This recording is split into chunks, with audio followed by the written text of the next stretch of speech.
How are you all? Thanks for coming back. Markets do not move because of noise. They don't change based on news. Structure and rewards are what they move on to. Right now, the structure that crypto is built on is slowly changing. Most people are just looking at the price and the candles, which is making them bored and shaky. The real sign isn't on the chart, though. What's going on below the surface? We're going to start this movie right there because we have some very interesting news to share.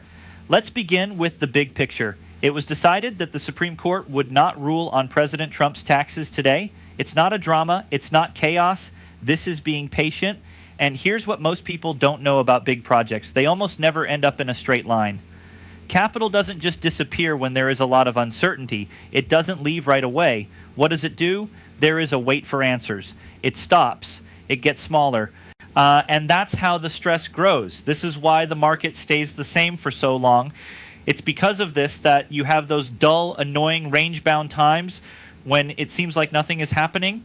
That's not how trends end. That's how trends get ready to start. Exciting things don't lead to breakouts. That's where they come from. And trends definitely don't stop when big companies join a market. That's how trends start. Institutions don't follow trends. It's retail. Institutions are what set trends. This part is very important if you don't know who Greg Kidd is. He was more than just early to Ripple. He worked there as one of the first 8 people, not as an investment, the workers, builders. He was there when the goal, architecture, and strategy were all being made. He taught people in an open way for years about what Ripple was trying to do, how they saw XRP, and why most people didn't understand it. After that, he had some health problems and stopped talking. But what he said back then is now being heard very clearly. One thing has always been clear to Greg Kidd. The thing is liquidity, not cost, not hype, not storytelling, being liquid. Greg Kidd, an early Ripple executive, said again that liquidity is the only thing that makes XRP viable in the long run. He said, and this was recently brought up again, that XRP's usefulness as a bridge asset depends on how flexible it is, not on how high its price is at any given time. As interest in digital assets continues to grow among institutions, and as people around the world look for faster, cheaper, and more efficient ways to move money between countries, this point of view becomes more and more important. Let's tell the truth for a minute. XRP price changes are dull. It stays solid forever. It doesn't make you feel high on adrenaline. It's not hot. That's why most small sellers don't like it. But Greg Kidd is telling you more than that. Being bored isn't a bug. That's what it is. Liquidity doesn't just appear overnight. Years of work, a lot of output, consistency, and stability have built it up. XRP isn't meant to be admired for how volatile it is. It's meant to be used. As a neutral bridge asset, it's meant to make it easy for money to move between currencies, states, and financial systems. And that only works when markets are big, smooth, and full of money. This is where most people get it wrong. They believe that price comes before usefulness. The truth is that usefulness comes before liquidity, and liquidity comes before price. Price is always the last thing that matters. The institutional part of this crypto cycle is now well and truly here. There's no doubt about it. BlackRock is right here. We have JP Morgan here. We have Fidelity here, Goldman Sachs, it's Morgan Stanley, Robert King. The biggest stars in international business have joined the fray. Markets aren't places for institutions to bet. They go in to build infrastructure, make good use of cash, and set themselves up for years to come. That's why what comes next is so important. Greg Kidd has said that XRP is like oil in the world of finance. Take a moment to think about that idea. Oil isn't very exciting. Oil doesn't have feelings. Social media doesn't have a story about oil. But it is really important. It's always there when something of value needs to move. The method doesn't work without it. The same thing is being done with XRP, a neutral layer of liquidity that is always on and between systems and currencies. Now comes the part that should really stop you. Greg Kidd didn't just say this. That's what he did. Early on, he got about 1% of all the XRP that was available, not as a move for the short term, not as a wild guess or moonshot, but as a belief in how it works in the system. This is something we've seen several people inside Ripple do.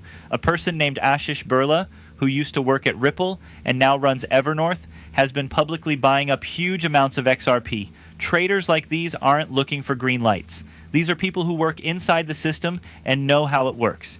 Do this to yourself. What do they know that most people don't know? We already know that every day a huge amount of money goes through SWIFT. $5 trillion or more. That system is old, slow, and expensive. If even a small part of that traffic moves to rails that work better, liquidity becomes the most important factor. As cash grows, demand naturally rises. Not in a feeling way. Building-wise, price goes up over time because of this desire. Not first, last. That's why a lot of people are angry about XRP. It does not reward being impatient. It honors people who understand. This is how investments held by institutions act. They wait to blow up until they're ready. They get smaller. They become stable. They give it depth. Then, when the system needs them, they raise prices very quickly. Things are not hot at the moment because they are part of the cycle. It's the dull stuff. Things that are being taken out and put back in place piece by piece behind the scenes, underground, where no one wants to be seen. Getting rid of old methods, putting in new tracks, and blockchain taking its place in silence. But this is exactly how the real banking system works. It doesn't make a big deal out of itself with flames. You won't hear any rumors about it. It is made step by step, with regulation, compliance, and size in mind. After it's done, price has no choice but to come after. That brings us to this point, because what just happened in the UK needs to be put on top of what Greg Kidd said about liquidity. This is not just a guess. No, this is not an opinion. It just came out of the press. Ripple just got approval from the FCA for both a license to operate an electronic money organization and a registration for a crypto asset in the UK. This is more than just a story. This is a way in. This is permission at the system level. Now look at what Ripple has already done in the US with their charter banking license, which is now officially accepted. You can see the design when you zoom out. Scaled Ripple payments can now be made in one of the world's most important banking hubs. The most important thing that most people miss is this. There is no longer a limit on compliance. Compliance now makes things better. With this permission, Ripple is now operating in a way that is legal for institutional capital to do so, with clear rules, no doubt about the law, and a large scale of operations. That's what institutions need before they can put real money to work. So be honest with yourself. You may ask yourself, how many other crypto companies are as clear as this one? Forget about the business for a moment. How many other crypto assets do you know that are this clear around the world? Not just one country. Different rules for each one. However, jurisdiction after jurisdiction all agreed on the same framework. This is related to the idea that form comes before price. When stores get excited, the markets don't move. Structure lets cash flow, which makes markets move. Ripple is also putting up structures in places that matter. That brings us right to this next piece. Christine Lagarde used to work for the IMF and is now head of the European Central Bank. And yes, she used to be very close to Brad Garlinghouse in public. At global business events, panels, and meetings, they were always walking around together as if they were joined at the hip. Christine Lagarde is now coming out in a very open way, as she always does. You should also pay close attention when she talks, because she doesn't guess. It's a sign. She made it very clear that digital currencies must be made by central banks. The above was not a warning. There was no discussion here. This was an admission. She knew how things were going to end. It was clear that she was telling central banks, you need to adopt this now, not after, not in the end, right now. There was always going to be a change in the future of money. Take a look. What have you not changed in your life? Everything gets better. AOL got better. Blockbuster got better. The way that data moves got better. The way business is done got better. Value moves would always have to go through that process. Blockchain is the new thing. Pay close attention to what Christine Lagarde said because it's important. She talked about coming up with creative ways to make digital coins, about how to use technology to keep your identity and your finances safe, about how identities are checked through due diligence and transactions are logged, but identities are not shared unless required by law. When you buy pizza and beer, for example, the store, the bank, the marketing, and even the government might not automatically know who you are. This is not speech against Bitcoin. This is Bitcoin talk. Blockchain was always going to be a part of this talk. The only question that was ever asked was when it would happen. And that time is no longer just a guess. They are building central banks.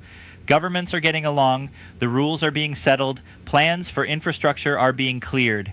There is a steady flow of people moving in this way. Then you look even farther away at liquidity, because cash is the fuel at the end of the day. Flow is what makes everything move. Take a look at the Fed's books. It has been going higher for weeks now, breaking out of its downtrend. No news stories. Don't worry, nothing exciting. It was just a small change. In fact, that's how cash cycles change. They don't make themselves known. First they whisper, add coin charts on top of that. Look at Bitcoin and Ethereum over the course of a week. What do you see? You see downward pressure that goes back years, pressing down, getting more energy, tightening the structure. Why does it have to wait? Being liquid. Price doesn't ask for permission to go up when liquidity goes up. It's not interested in stories. It doesn't care how you feel. It breaks. Not every coin needs hype. All coins need to be able to be spent, and the money supply is beginning to change. Today, I don't care about a small drop. Tomorrow's red candle doesn't bother me. That sounds like stress. That's short-term feeling trying to get in the way of long-term structure. That is not an argument. The colors green and red in these charts tell you something. When you zoom out enough, you can see that story very well. Then we get to this part, the part that most people aren't ready to think about yet. Things will never be the same again when politicians start buying Bitcoin. It's no longer a fringe asset class when people from the White House talk about Bitcoin and when leaders and policymakers admit it out loud. It's gone too far. There is no going back once that line has been crossed. Cathie Wood didn't hold back. It was very clear to her that 2026 isn't just another year. She's right too. It's the middle of the term, and rewards are important. Optics are important. When new stories win elections, old stories fall apart. That's how power changes hands. That's how rules change. That's how cash moves. The idea wasn't always just to hold Bitcoin. It was to strategically own it on a large scale. It all starts with markets and ends with national balance sheets. This is Bitcoin and crypto in general becoming important to states. Everything else in crypto doesn't go away after that. It changes prices. This isn't about feelings. It works by itself.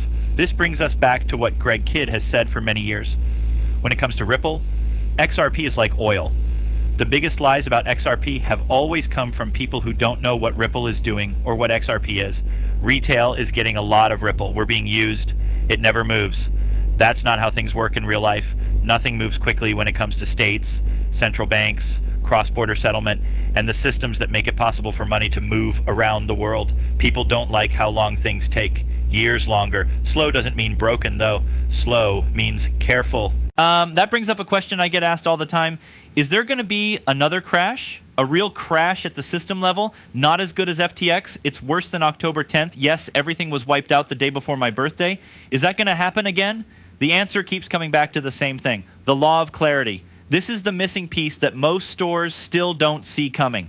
The Clarity Act is meant to bring all organizations back to the United States. Fully in line, regulations in place. In that case, the kind of opaque offshore influence we've seen starts to stop.